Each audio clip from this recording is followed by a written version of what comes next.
Bonjour à tous et bienvenue à Catch Club. On se retrouve pour le résultat de Raw post-Royal Rumble et hier soir on a eu une belle célébration.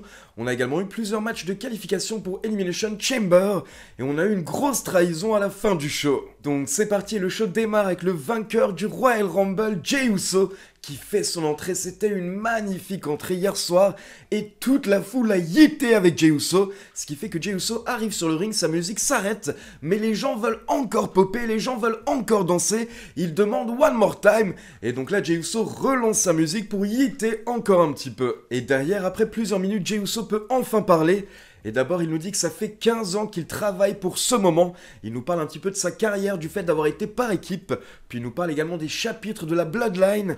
Et derrière, il nous dit que quand il s'est lancé en solo, il n'était pas confiant au départ, car il ne pensait pas qu'il avait ce qu'il fallait.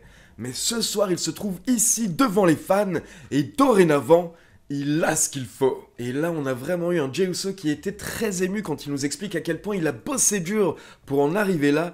Et derrière, il a remercié tous les fans, car c'est grâce aux fans qu'il a remporté le Royal Rumble et qu'il va main eventer WrestleMania. Et là, littéralement, Jey Uso a pleuré, il était en larmes pendant son speech. Donc là, c'était les émotions et c'est le moment parfait pour l'entrée de Gunther, le ring général qui monte sur le ring. Et il dit que normalement, il est censé féliciter Jey Uso. Mais la vérité, c'est que ce potentiel match entre Jey Uso et Gunther cette année n'attire pas Gunther plus que ça ne l'excite pas plus que ça. Il n'est pas motivé à l'idée de potentiellement affronter Jey Uso à WrestleMania, ça le fait pas rêver. Et derrière, Gunther nous explique qu'il a un petit peu dû apprendre le box-office ces dernières années, il a dû apprendre à motiver la foule, et donc à faire croire à la foule qu'il pouvait potentiellement perdre son titre, alors qu'en réalité, il a toujours le contrôle de la situation. Là, vous avez Jey Uso qui tente d'intervenir, mais Gunther le coupe directement, il ne veut même pas écouter Jey. Gunther nous explique qu'actuellement il est en train de construire une legacy, un héritage, et battre Jey Uso n'ajoute absolument rien du tout à cet héritage, alors que battre Roman Reigns ou John Cena ou CM Punk aurait ajouté quelque chose à sa legacy. Gunther nous dit que Jey a tout à gagner et lui il a tout à perdre, donc là il envoie un avertissement à Jey Uso si jamais Jey Uso le choisit. Gunther explique que la vie de Jey Uso va devenir un enfer semaine après semaine, puis lors de WrestleMania, on va voir la démonstration de violence la plus horrible que ce business n'ait jamais vue. Gunther dit à Jey Uso qu'il va l'abattre comme un chien malade en fin de vie qu'on est obligé de piquer. Et donc juste avant de partir, il dit à Jey Uso de bien considérer ses options. Et derrière, Gunther jette le micro, il se prépare à s'en aller, mais là, Jey Uso l'arrête. Et Jey Uso dit qu'il en a marre qu'on lui dise ce qu'il peut être et ce qu'il ne peut pas être, donc apparemment, il ne peut pas être un catcheur solo, c'est juste un catcheur tag team, et il n'a pas le droit de main eventer WrestleMania, mais Jey Uso n'est pas d'accord. Il nous dit que vendredi soir, il sera à SmackDown, il va également discuter avec Cody Rhodes, mais ce qui est certain, selon Jey Uso, c'est qu'il va aller à WrestleMania en tant que vainqueur du Royal Rumble, et il va repartir en tant que main event Jey Uso, et en tant que champion. Donc fin du segment et c'était vraiment une très très bonne promo de la part de Jey Uso et de Gunther. Et je veux dire vraiment quand on regarde la réaction de la foule hier soir pour Jey Uso, on comprend le choix de la WWE par rapport au Royal Rumble. Après moi, ce que j'ai essayé de vous expliquer hier dans ma vidéo review du Royal Rumble, c'est que je suis content par rapport au fait qu'on ait une surprise cette année, je trouve que c'est pas mal.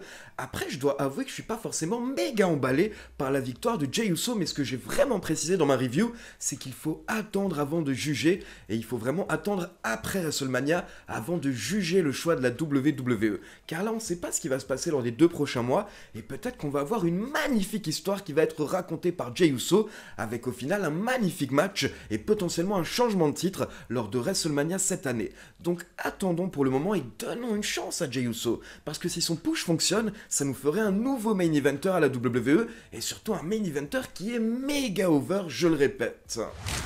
Derrière, les commentateurs nous rappellent que Penta a éliminé Ludwig Kaiser en 6 secondes lors du Royal Rumble, donc on enchaîne avec Penta contre Kaiser. Donc petit match classique d'environ 10 minutes où Kaiser s'est bien défendu, mais encore une fois, c'était un match pour mettre en avant Penta, donc victoire de Penta avec le Penta Driver. Et après le match, vous avez Jackie Redman qui demande à Penta quelle est la suite pour lui. Et là, vous avez la musique de Pete Dunne qui retentit, donc apparemment Penta a sa réponse. Sauf que pendant que Pete Dunne fait son entrée, Ludwig Kaiser en profite pour attaquer Penta après le match. Et derrière, on peut voir que quand Ludwig Kaiser quitte le ring, il croise du regard Pete Dunne. Donc pourquoi pas une petite alliance entre les deux catcheurs? On les avait vus discuter justement la semaine dernière en coulisses. Puis nous avons les commentateurs qui nous rappellent que suite à son moonsault, JD McDonough s'est blessé, il a des côtes cassées et le poumon perforé, donc il va être absent plusieurs mois. Et là on passe dans le vestiaire du Judgment Day, on a Finn Balor qui débarque, qui est de retour et forcément il est pas content, il nous dit qu'il a été absent 2 semaines et tout s'est écroulé, tout s'est effondré pour Judgment Day et il en veut à Dom Dom qui lui a volé sa place dans le match pour les titres par équipe. Mais là vous avez Liv Morgan qui intervient et qui explique que Dom Dom était obligé de prendre la place de Finn Balor car sinon Adam Pearce aurait donné cette opportunité à une autre équipe. Mais là, Finn Balor n'est toujours pas content, il continue de se plaindre, sauf que là, Liv Morgan l'informe que Dom Dom lui a obtenu un match de qualification pour Elimination Chamber. Donc là, Finn Balor est un petit peu choqué, forcément, il est content, et à côté de ça, Liv Morgan ajoute que dorénavant, ils vont écouter Finn Balor. Donc on peut voir que Liv Morgan essayait un petit peu de calmer la situation, mais c'est toujours bien tendu au sein de Judgment Day. Puis on enchaîne avec Charlotte Flair qui fait son entrée, elle nous fait un petit speech et elle s'est fait directement bien huée par la foule. Mais Charlotte a dit que c'est pas grave, il y a 1 an et demi à la limite ça l'aurait dérangé, mais dorénavant ça ne la dérange plus car malgré le fait que les fans la huent, les fans lui ont manqué. Charlotte Flair nous parle de sa blessure et du fait qu'à un moment elle n'était même pas sûre de pouvoir revenir. Elle nous parle également de sa passion et du fait qu'elle veut toujours être la numéro 1. Et là, elle est interrompue par Mamie. Rhea Ripley monte sur le ring pendant que Michael Cole nous rappelle le passé entre ces deux catcheuses et le fait qu'elles se sont déjà affrontées 2 fois à WrestleMania. Et là, vous avez Charlotte qui dit à Mamie qu'elle essayait un petit peu d'avoir son moment avec la foule. Et Mamie dit à Charlotte, oui bien entendu, ton moment, tu veux ton moment, mais c'est mon show. Rhea Ripley dit à Charlotte qu'elles vont potentiellement se refaire la guerre bientôt. Et Mamie nous explique que c'est quand tu pars à la guerre avec quelqu'un que tu apprends à le respecter. Donc elle nous dit que clairement, elle respecte Charlotte Flair. Et là, Rhea Ripley demande à Charlotte de la choisir pour WrestleMania.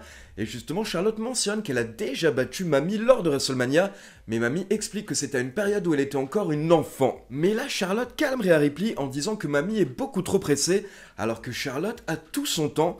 Donc demain soir, mardi soir, elle va se rendre à NXT pour voir si la championne NXT Julia l'inspire. Puis vendredi soir, elle va se rendre du côté de SmackDown pour voir si Tiffany Stratton l'inspire, et derrière, elle prendra sa décision.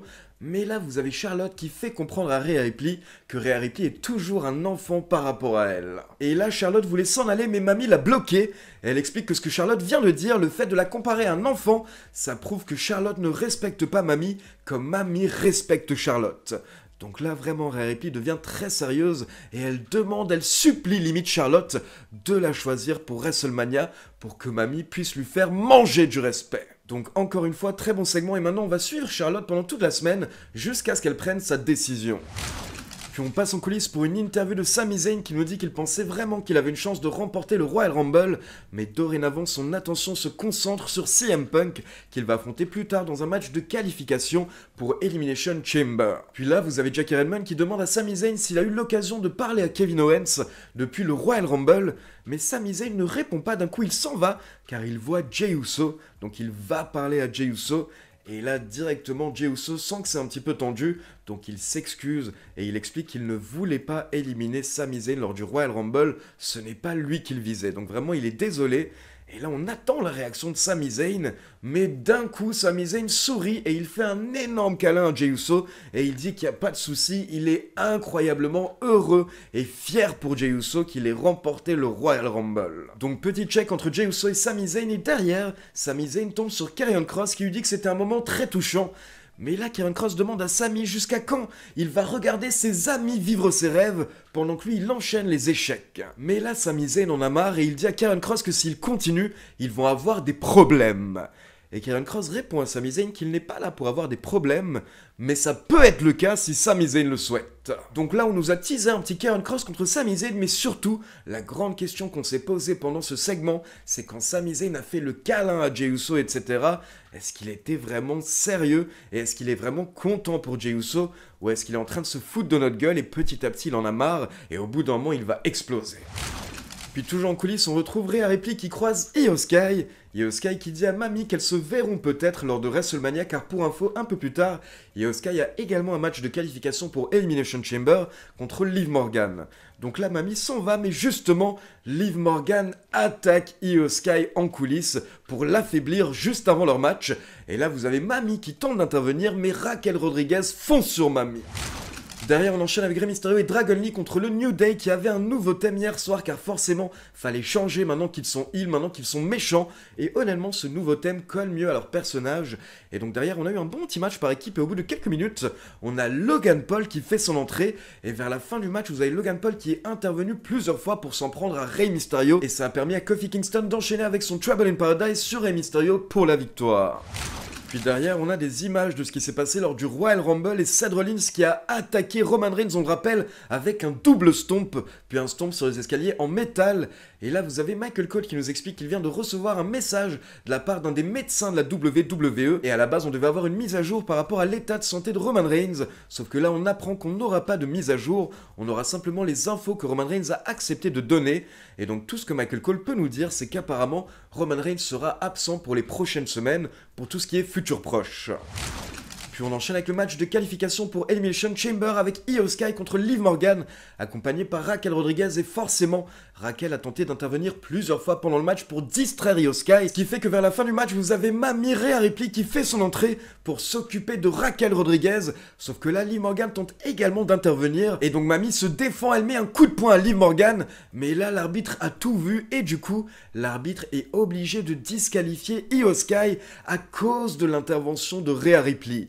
Donc Io Sky a perdu alors que la pauvre elle n'a rien fait de mal et c'est Liv Morgan qui se qualifie pour le Elimination Chamber match féminin. Donc forcément après le match, Liv Morgan est toute contente et pendant ce temps vous avez Mamie qui tente de s'excuser auprès de Io Sky, mais Io Sky est dégoûtée, elle n'écoute pas Rhea Ripley et elle quitte le ring. Et pour info, la semaine prochaine on aura deux autres matchs de qualification avec Bayley contre Lyra Valkyria et Logan Paul contre Rey Mysterio.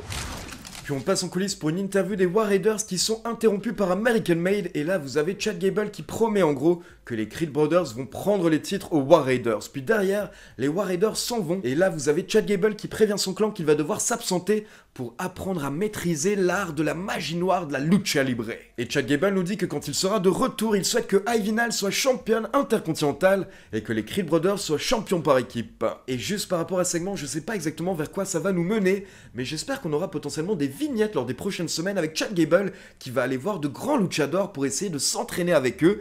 Et derrière, pourquoi pas un Chad Gable version lucha qui ferait son retour. Puis derrière, on retrouve Cathy Kelly qui interview Adam Pearce. Adam Pearce nous rappelle que la fenêtre de transfert qui avait démarré il y a quelques semaines a pris fin après le Royal Rumble, mais par contre, Adam Pearce a eu le temps de réaliser un dernier transfert et il nous annonce que AJ Styles rejoint officiellement Raw. Puis derrière, vous avez Bron Breakker qui rejoint Adam Pearce. Et là, il conseille à Adam Pearce de garder AJ Styles loin de lui. Mais surtout, il se plaint du fait que ces dernières semaines, Adam Pearce n'accorde pas beaucoup d'importance à son champion intercontinental. Et donc, il lui dit qu'ils doivent discuter. Puis derrière, on enchaîne avec Seth Rollins qui fait son entrée et directement, il nous parle de Jey Uso. Et il nous dit qu'il est content, il est fier pour Jey Uso et ça lui fait plaisir quand il voit des gens qui obtiennent ce qu'ils méritent. Et justement en parlant de ça, ça nous amène à CM Punk. Et Seth Rollins nous explique que CM Punk n'est qu'une merde et Rollins a aimé voir CM Punk échouer lors du Royal Rumble. Puis Rollins nous parle de Roman Reigns et nous dit que personne ne veut nous dire la vérité, que ce soit les commentateurs, la WWE ou Paul Heyman. Donc lui il va nous le dire et la vérité c'est qu'il a blessé Roman Reigns lors du Royal Rumble. Et que du coup Roman Reigns va être absent. Et Rollins dit que les fans peuvent lui en vouloir, mais il n'en a rien à faire car ces 4 dernières années, Roman Reigns lui a fait du mal, il a fait du mal à sa famille, il a fait du mal à ses amis. Et puis surtout Rollins nous rappelle que Roman Reigns aime bien avoir un emploi du temps limité, donc au final Rollins lui a fait une faveur. Puis Rollins nous dit que ça lui a fait mal de ne pas remporter le Royal Rumble, mais ce n'est pas grave, maintenant c'est dans le passé, car il y a d'autres moyens d'obtenir sa place pour WrestleMania. Et derrière, il invite Sami Zayn dans le ring juste avant le main event. Et Seth Rollins dit à Sami Zayn que le monde entier sait qu'il déteste CM Punk, mais ce que les gens ne savent pas, c'est que Sami Zayn déteste également CM Punk. Et là, vous avez Rollins qui tente de motiver Sami Zayn pour le main event, en lui rappelant que CM Punk avait dit que Sami Zayn n'est pas à son niveau. Et là, Rollins dit que c'est vrai parce que Sami Zayn lui a main eventé WrestleMania, ce que CM Punk ne pourra jamais faire. Donc Rollins dit que c'est vrai, ils sont pas au même niveau. Sami Zayn est plusieurs niveaux au-dessus de CM Punk. Et pour finir, Seth Rollins demande à Sami Zayn de mettre fin au rêve de CM Punk ce soir, une bonne fin pour toutes. Comme ça, CM Punk ne main eventera jamais WrestleMania. Et derrière, Sami Zayn rejoint Rollins dans le Elimination Chamber match. Et donc là, Seth Rollins quitte le ring pendant que CM Punk fait son entrée. Donc forcément, les deux catcheurs se sont croisés, ils ont failli s'embrouiller, mais la sécurité est intervenue. Et donc on passe au main event, Sami Zayn contre CM Punk, match de qualification pour Elimination Chamber. On a eu un très bon match d'environ 15 minutes et vers la fin, Sami Zayn est en train de dominer, donc il se prépare pour son Helluva Kick. Mais là, CM Punk l'a contré, il l'a attrapé et il lui a porté le Go to Sleep pour la victoire. Donc c'est CM Punk qui se qualifie pour le Chamber match. Et attention, après le match, vous avez CM Punk qui propose une poignée de main à Sami Zayn et Sami Zayn accepte. Et Michael Cole nous dit que ça prouve que dorénavant, CM Punk a compris que Sami Zayn est à son niveau, vu ce qu'il vient de lui montrer lors de leur match.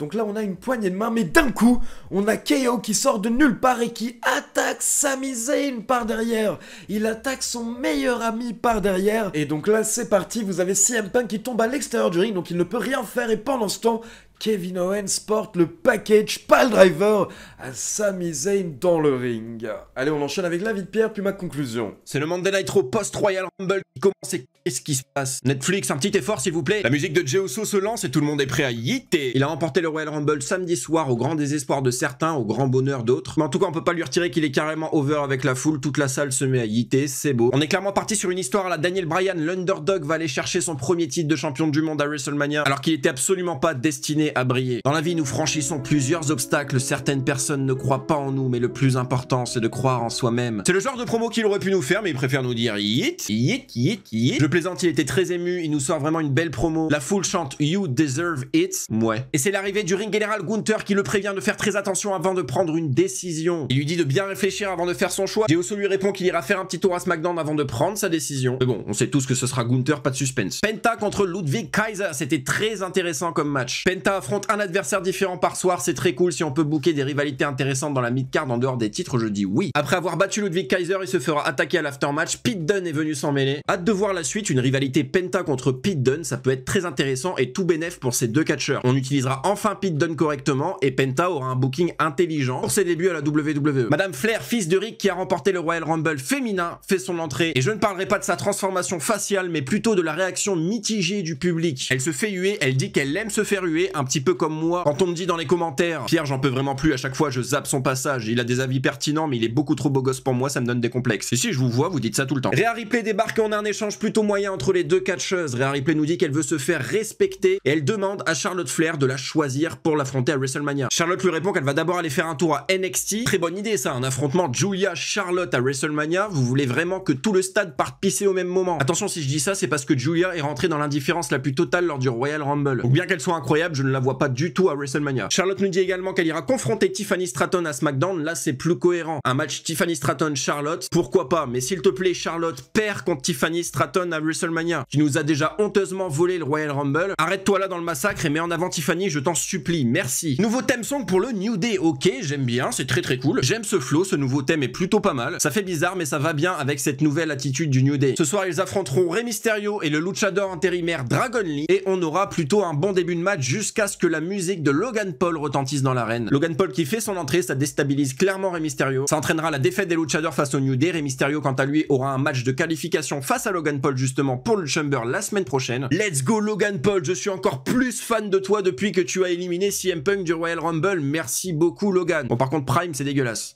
Désolé. On enchaîne avec un match de qualification pour l'Elimination Chamber féminin. Io Sky affronte Liv Morgan. Pour beaucoup, on avait mis une pièce sur Io Sky pour le Royal Rumble. Et bien, elle n'a pas remporté le Royal Rumble et visiblement, pour l'instant, elle ne remportera pas l'Elimination Chamber car elle n'ira pas. C'est Liv Morgan qui remporte ce match. Cette dernière avait précédemment attaqué Rhea Ripley et Io Sky dans les backstage. Rhea Ripley a voulu se venger, elle est intervenue, elle a frappé Liv Morgan, ce qui a entraîné une disqualification dans ce match. Liv Morgan se qualifie, Rhea a fait une boulette. Aïe aïe aïe, zut zut zut zut zut, ces catcheurs et catcheuses qui connaissent pas les règles d'un match de catch. Seth freaking Rollins débarque sur le ring pour amorcer le main event de ce soir. Il nous dit qu'il a blessé Roman Reigns lors du Royal Rumble car Roman Reigns aurait fait exactement pareil. D'après lui, l'OTC n'est pas une bonne personne et puis après tout, il aime avoir un calendrier allégé, donc Seth Rollins lui a plutôt fait une faveur en l'attaquant. Vous ça legit. C'est bien, on continue d'alimenter la rivalité entre Roman Reigns et Seth Rollins, mais il y a également CM Punk qui est dans l'équation. Et d'ailleurs, il fait son entrée, il va se battre légèrement contre Seth Rollins, on aurait plutôt dit qu'il voulait se faire un câlin avant d'être séparé par les arbitres. Et place au main event, un match de qualification pour l'Elimination Chamber masculin. CM Punk affrontera Sami Zayn Zayn dans un très bon match. Vraiment, c'est un match de catch à l'ancienne que j'ai adoré. En même temps, j'en attendais pas moins de ces deux superstars. C'est CM Punk qui l'emporte avec un GTS avant de serrer la main à Sami Zayn. Marque de respect entre les deux jusqu'à ce que Kevin Owens arrive. Le grand Kevin Owens qui nous a offert la meilleure prestation lors du PLE ce samedi. Il a été extraordinaire face à Cody Rhodes. Il arrive pour littéralement assassiner Sami Zayn avec son pile driver destructeur au milieu du ring. Avant que le show ne se termine là-dessus. J'ai bien aimé cet épisode de Monday Night Raw, je donnerai la note de 7 sur 10. De nouvelles rivalités se créent, Sami Zayn et Kevin Owens se dirigent vers un match à WrestleMania. Quant à CM Punk, Seth Rollins, Roman Reigns, on a l'air de se diriger vers une feud à 3. Ça me hype beaucoup. Les matchs de qualification pour l'Elimination Chamber, c'est bien. Ça montre que le Chamber, ça se mérite. Bon, sauf pour John Cena parce que visiblement lui est déjà qualifié parce que c'est John Cena. Quant au segment filler de cet épisode de Monday Night Raw, c'était pas trop mal également. Karrion Kross essaye de retourner le cerveau de Sami Zayn. Est-ce que Karrion Kross va avoir un vrai rôle dans cette route vers WrestleMania? J'en doute vraiment. Quant à Finn Balor, il a l'air déterminé à reprendre les choses en main dans le Judgment Day. Est-ce qu'on a encore de l'espoir pour le Judgment Day en 2025? Je ne sais pas. On verra ça la prochaine fois. En attendant, il ne me reste plus qu'à vous dire qu'une chose. Merci à tous, à la prochaine, merci Ali et vive le catch. Alors perso, j'ai juste deux remarques car j'ai parlé de la plupart des segments déjà pendant la vidéo,